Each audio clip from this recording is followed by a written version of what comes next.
Another fascination for me is that there's such beauty in simplicity. I'm fascinated by beauty. This realm is a realm of deep beauty. I want to share something that Greg Braden wrote in his book, Secrets of the Lost Mode of Prayer. And by the way, I do believe that metaphor is the lost form of prayer. It was how ancient humans communicated with one another and how they communicated with the earth and its animals. This form of communication was lost when spoken and then written language became widespread. So here's what Braden writes. The power of beauty is real. In its presence, we are changed. The power of beauty appears to be dormant until we give it our attention. While it may very well have the power to change our world, that power is asleep until it's awakened. And we are the only ones who can awaken it.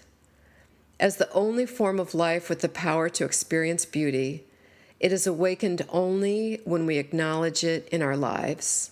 End quote.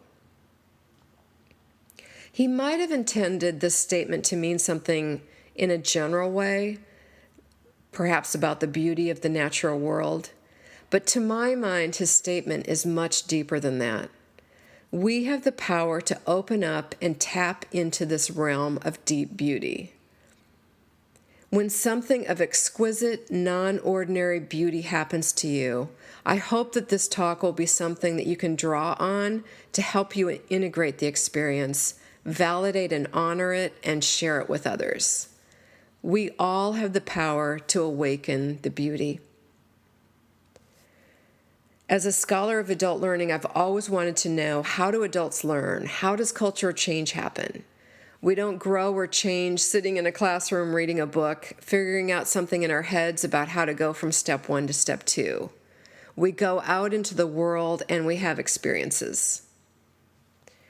The traditionally accepted ways of learning and knowing in our culture have been far too limited for far too long. We have an entire realm of profound beauty and deep wisdom that urgently wants to be known and tapped into, that will give us answers, guidance, opportunities that we wouldn't be able to access in any other way.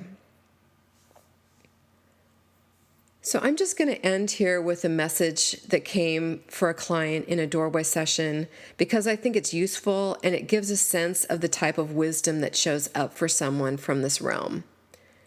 These aren't my words, they're coming from this other dimension, and they're given as a way to help the person feel, heal, and shift.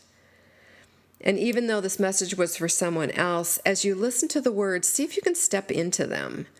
Imagine yourself stepping into the image that's speaking. I am the image. I would like to expand out. You have seen me now. You know that I exist. Thank you.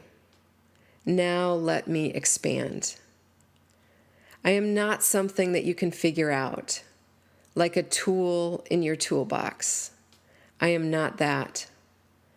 I am something you will enter, a new space that you will enter.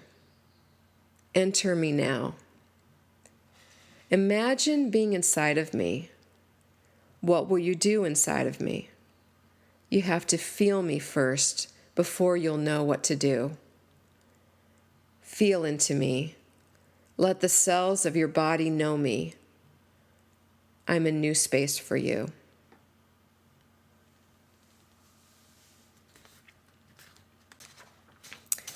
So thanks so much for joining me today. I'd love for you to join me for a doorway session. If you're interested, I also do groups.